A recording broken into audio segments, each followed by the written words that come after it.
and the fans came to the party. They supported the Black Stars with every inch of their strength in them. But at the end of the day, the Black Stars themselves ended up shooting themselves in the foot, thereby dashing Egypt 2 goals. It's a terrible situation if you look at the way they managed the game yesterday.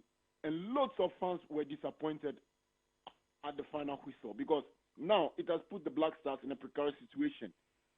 You try to put the permutations together, and you can't fathom where exactly Ghana will qualify from. Because if you look at the other groups, at least we know that there will be at least 3 groups that will have 3 teams qualifying from the group, because definitely they will be picking the 3 best third place teams across the groups.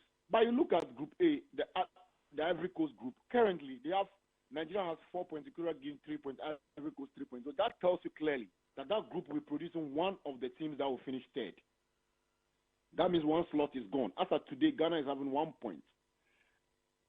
And languishing at the basement of the table, they have to beat Mozambique in match day 3 to stand any realistic chance of qualifying. But that is if results some elsewhere will go their way.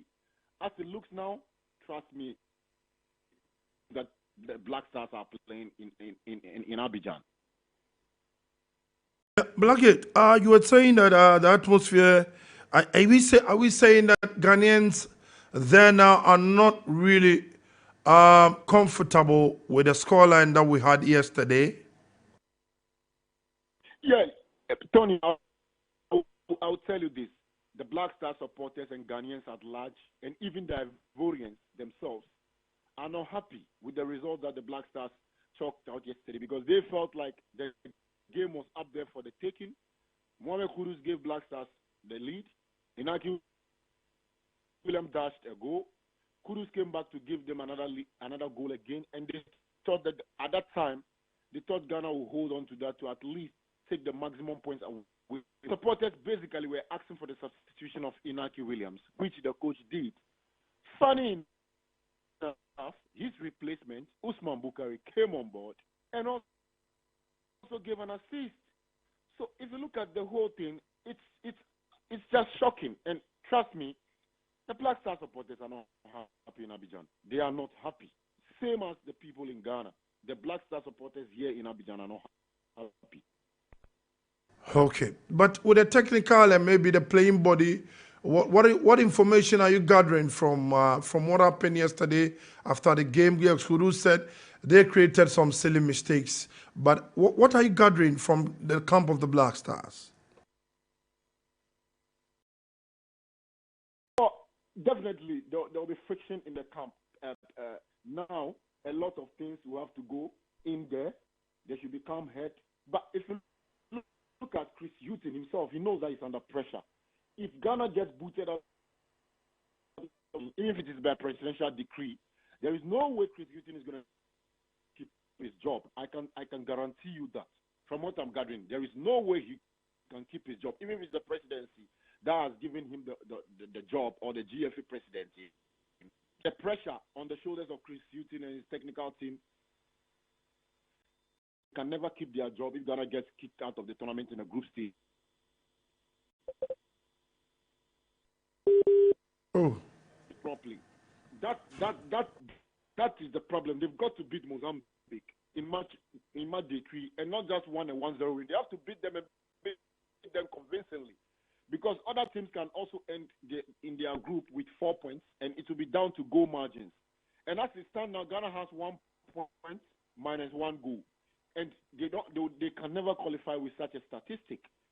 And if you look at the camp of the Black Stars, they will remain optimistic. They will remain hopeful, because they still have a game to play. But the pressure there now is high. It will not be like the way they kickstart the tournament. Yesterday they had it under control. They blew it away. They have to go back to the drawing board and come back and play better against Mozambique and beat them very well to stand any realistic chance of making it out of the group stages. so it means that Black, what you are saying that there's been an ultimatum or tax that Coach Christian and his technical team win this particular game on Monday by all means. If not, they will be kicked out. It's clear. It's on the wall. It is clear for you to see. they can't keep their job. The last coach that took us to the Afcon in Cameroon, when we got booted out, he got the sack when he returned to Ghana. You and I know Ghanaians what they expect of the Black Stars, and the coaches themselves know. And I can tell you, with the kind of pressure in every coast from the fans, people are not happy with the way things are going on in terms of game management, in terms of substitution, in terms of the focus of the players. People are putting it at doorsteps of the technical team that they are not the one managing the teams properly, and you can't fault them, because when things are going bad, the only person that needs to put his head on the chopping board definitely goes to be Coach Houghton and his backroom staff, Didi Dramani and Boateng. I am telling you emphatically that if the Black Stars get booted out of the tournament on group stages, the technical team, which is the coaches, they can never keep their job. Good. But Black, is there much of interest will be Cape Verde, Mozambique? Is there any way we are going to monitor with keen interest? Yeah, like the coach yesterday in the presser after the game, and I listened to Andrea Yu in the presser as well. He said, as of now, they have to watch what happens tomorrow, which is today, against they play against each other. And if you look at the calculations, people will tell you that they prefer Mozambique beats Cape Verde so that the two of them will have 3 points each.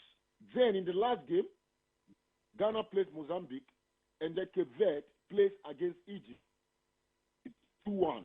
If Ghana beats Mozambique, they have 4 points. And in the match against Cape Verde and Egypt, when one side wins, that means Ghana will qualify as a second place team in the group. So that is how the permutations are today.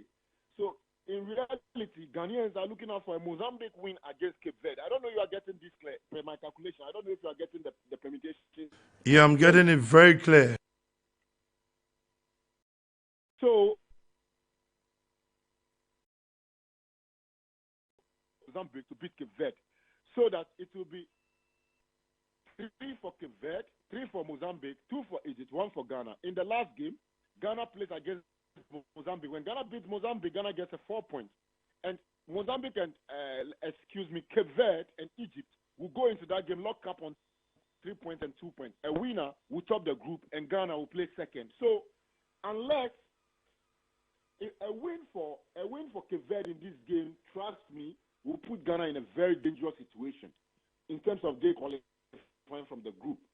So if Ghanaians will choose a side in this game, definitely they will not like the game to end in a draw. They will be rooting for a Mozambique win in this game. And that is the situation that we found ourselves in. So that the gods of the game will give us the best results that will help us qualify from the group.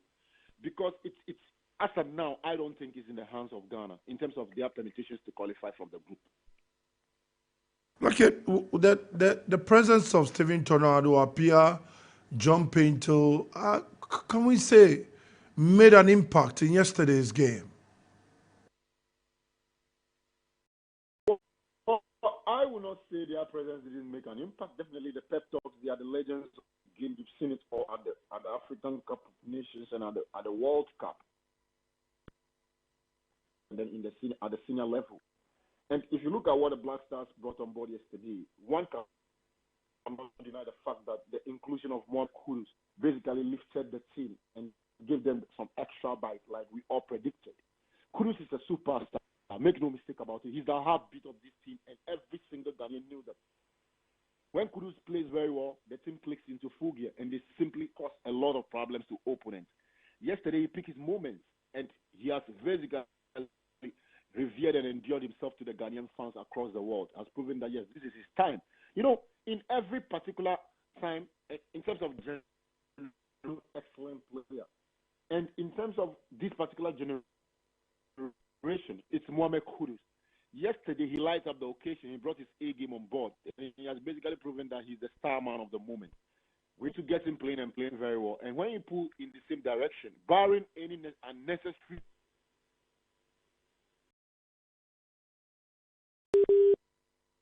in this particular Afcon tournament.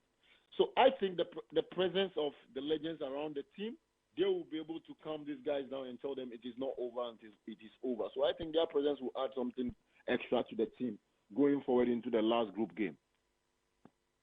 What about the sports ministry? The sports minister before yesterday was at the training ground. He gave them encouragement. He told them whatever they need, they are here to provide, to make sure that all they need from them, the players and the technical team, is to make sure they come up with the needed results. And you could tell before the game, he was saying some prayers for the team. The support is there. Make no mistake. In terms of the ministry, the support has always been there for Black Stars. And it boils down to one thing. The Black Stars need to go onto the pitch and to play better and deliver the results for Ghanaians. Ghanaians will always tell you we don't care about what the Black Stars do. But when they start playing the matches, everybody inclines his heart towards the team. That's the reason why when results don't go well, there's chaos and mayhem on the streets of Accra and everywhere in the country. It's funny, but this is our national team. As Ghanaians, we don't have any national team apart from the Black Stars, and we always support them. And the players know that. At the end of the match yesterday, when the cameras were, you could tell from the supporters, they spent about 10 minutes on the and when they were walking towards the fans to be able to clap them off the pitch, you could tell that they were not happy. They couldn't even come close. The supporters clapped them and then they turned back. And even walking back, they didn't walk in groups. This person passed that way, another person. It's like they knew that they blew away a perfect chance to their Afcon career and have their destiny in their own hands. But hey, like I said earlier, it's not all lost. Let's watch this afternoon's game. Mozambique should get a favorable result in this game. If there should be one side winning this game, it should be Mozambique to open up the group heading into the last game in match day 3. But like I said, the support is there. They will get the support. They need to do their part of the bargain on the pitch. And let's keep our fingers crossed and see how the last group matches will go. Yeah, Bloggett, some funny mistakes from Bukari and Inaki Williams. Are they being chastised? What are the comments in Ivory Coast from the Ghanaian fans to those players? Yeah, people are pardoning Inaki Williams. You know, yes, that when you watch the game live at the stadium, there are certain things you see that mostly you don't see on camera. On Williams had the thought line, makes a perfect run, just anticipating a long through ball from the central midfielders. He has made those runs about 4 to 5 times, perfect runs. But the midfielders won't just play that long passes to him. Passes that you get from Sule Muntari, Stephen Appiah, Michael ACM. Just over the defensive unit for him to play. You know, he thrives on speed. He has done those things in the game yesterday. But it's just that the central midfielder, Salih, Samed, and Co. would just not play those passes to him. And when he messed up, excuse my language, when he gave the back pass, that resulted in the first equalizer for the Egyptians. Ghanaians were basically like he can redeem himself because he has done all the things that he can do, but it's just that his teammates are not locating. But for Usman Bukari to come on board and to play the way he did, after even assisting the Egyptians to score the second equalizer, and he has some guilty chances to be able to play perfect balls into the box, which he kept messing up. That was what prompted the technical team to hurl him over again, because the substitute being substitute. So in terms of chastising, it is Usman Bukari that has had a bigger chunk of that particular one yesterday at the stadium, and the coach had to defend him by saying that they like him, but he felt like his emotions were up there, and that because he played poorly in terms of the Egyptians equalizing, getting the better of him. That was how come he substituted him again. But hey, it's football. He's a young chap. You learn from it. You come back stronger. So it's gone. There's nothing we can do about what happened yesterday. We can only learn from it and go ahead. But the biggest problem here is the defensive unit of the Black Stars in this game. In the last hour, which caused us to be eliminated from the group stages in Cameroon. The same things are 89.7 Max FM. Same things against Egypt yesterday. The defenders got to play simple. Your duty is to prevent the ball from hitting the back of the net. You don't take gambles at the back. You don't control balls and try passing from the back, playing dangerous balls in front of the penalty box, inside the penalty box. Salisu, Jiku, Gideon, and then Dennis Odoi needs to understand it. The attacking play, let them go up front to hustle the opponent. But if you keep playing the ball in spaces in front, you definitely you are going to mess up the situation, and it's not helping. And that is the biggest problem of this team. Until they learn to play it simple from the back and stop taking unnecessary gamble and making silly errors, we are going to keep putting everything into chaotic scene, and it is not helping at all. Until we in the same pattern, and by the time we wake up, we're booted out of this tournament, which we don't want to see. I just hope that today Mozambique will come up with something extraordinary and beat Cape Verde to blow up this group wide apart, so that everyone's destiny will be in their own hands heading into the last day matches in match day 3. Okay, but like, do you have some Ghanaians around you there? Let's drift. How's the food situation? How are you people faring in terms of the media team? Are you being treated well? The FA relationship with sports journalists, how far? Well, if you look at the situation, I won't say anything bad in Ivory Coast. Trust me.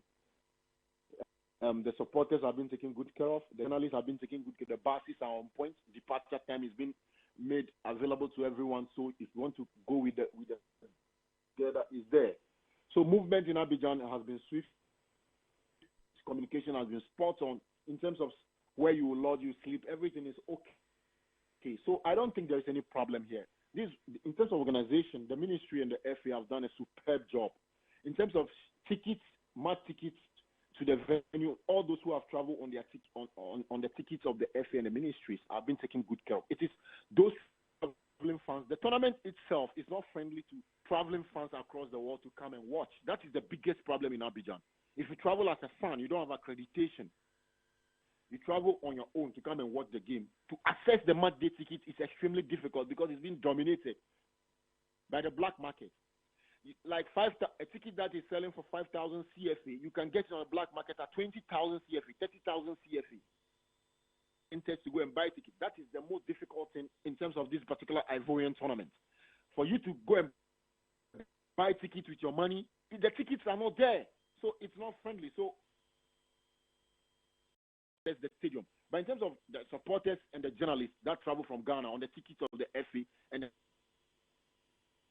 is smooth and no one can complain. The only thing that is making people scratch their head and getting worried now is the results on the pitch, and that one is at the doorsteps of the technical team and then the Black Star players. Okay. Blackhead, before you leave, some Ghanaians are really worried.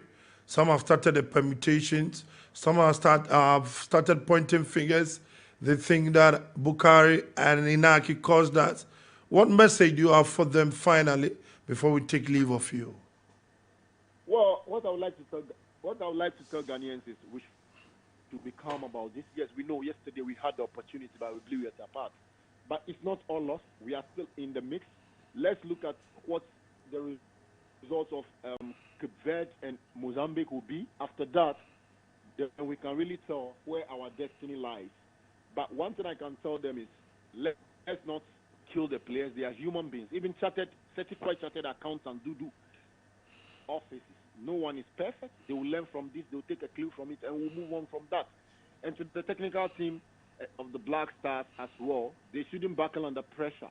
They should still go about their business. They should point out the mistakes to the players, and the players themselves should have a heart of lions. Ghanaians, we don't give up easily. We always have that fighting pull in the same direction. And at come the end of this day, we will see the clarity of how our group will go. And I'm still optimistic and hopeful that the Black Stars will make out of the group stages into the knockout stages of the competition. The most, if we don't know and we qualify, we might be shifted out of Abidjan to a different city, because if we don't top the group, sometimes your knockout stages matches in to a different city in Côte d'Ivoire. Okay, Black Gate. Thanks for that. Okay, so yes. Lastly, I will not say goodbye without saying a very thank you to the owner of Homestars Football Club. Fujo. For making it possible for me to travel to Abidjan to come and cover the Afcon. He has been brilliant. He has been Mr. Joe Ivo. Sponsored my trip. So Mr. Joe Ivo is a big man in who. Yeah. He's the of Homestars Football Club. Mm. You know him. He has basically sponsored my trip to Abidjan. And I would like to say thank you to him. I'm very grateful for what he has done for me. Great. And I'll see him back home. So he should keep on enjoying the Black Stars as to bring the updates on Max TV and Star Time. Right. Blackgate, thanks so much. Tomorrow on Sports Roundup, we'll come to you. So just gather your information. I hear there's going to be some media soiree. So you just get in there. So we come back to you.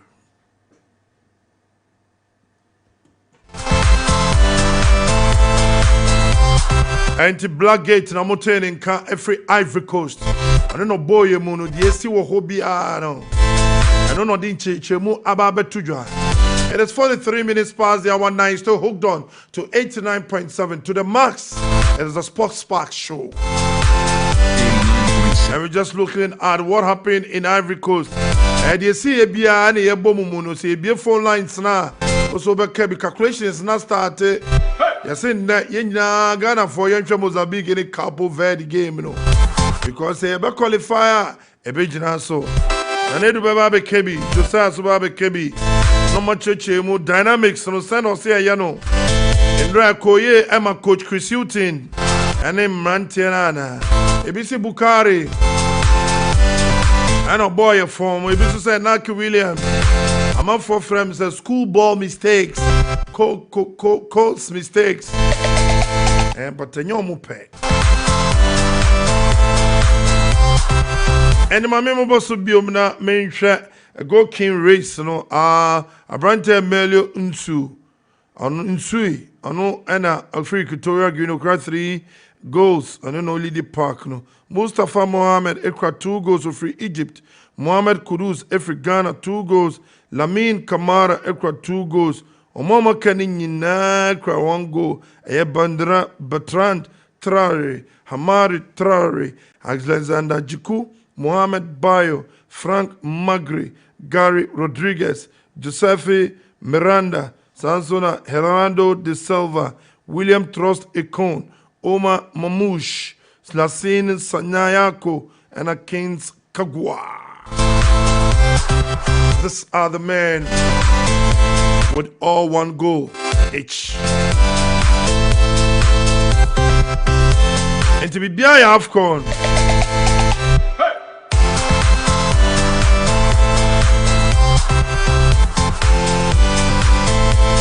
Abrantia Liverpool in Nigeria forward Boniface. You say till April, you know, and Sana Everton. Nigeria coach say Mamu underrated Nigeria, but on himself fourth title of Bejeno for Nigeria. Ama Mwenya fourth title of the Afcon. So much trader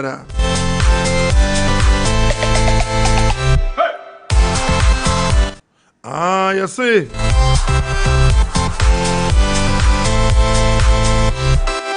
And most Salah Prano, Yenyante ho she. Yenyante ho she. Bawe pra. Starboy Kudus. Kudus, ono ye Starboy. Na man force debut. Man force yesindra don mo take kan bibi. About Kudus Mohammed and a babu. Jebeko don oni non so ko twetwe nkomo.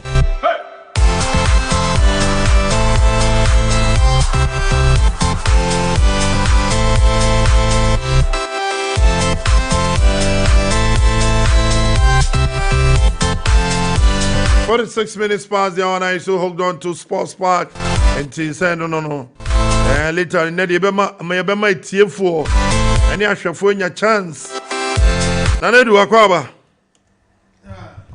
You know, one free anthem. Ejumana. Obene, why nationalist idiot? To God and country. Kakangakra. Ba obo ejuma. Obo ejuma. Eka brabo no. Obo ejuma. Kakangakra. Kanu kwache downfall. And say down for agro. And said down for no question the cost roba from ucha hu bebre kura. Yes. Ba ko pe. Alaji prediction number. Oh, and now can say, you know. Oh, they are 12. Ghana ya de kwa. Alaji on 12. Mr. Alaji Fani Fata. The calculation is bianfa. And no can correct. Or say enye ye favor. Your best for the day is a draw. And no can Alaji kan. Alaji said it. Oh, Alaji kan. Oh, Alaji wa. Oh. I know legacy Alaji, whatever Alaji said, it didn't come to pass. Alaji, welcome to the show. Today you have just called me. I'm not coming to the show. You just called me in and put me there. Because you are a scientific man who predicted that there's no way Ghana was going to win. West will be a draw. You see, it was, we all had a hopeful wish, but I do calculation-wise. I don't predict goals. I don't predict scores, nothing at all. And yesterday when I did my calculation, I was very sad in my heart, but it's like I prepared myself mentally, unless what is in God's hands is not in anyone's hands. So the calculation I did, scientific calculation, which gave me that there is either a win for Egypt, but no win for Ghana, or a possible draw. And the draw came. But frankly, to be honest with you, we did it ourselves because we did very well. We played extremely very well. It's our defense error with the 2 goals, you know. So it's much desired to see what we have to do.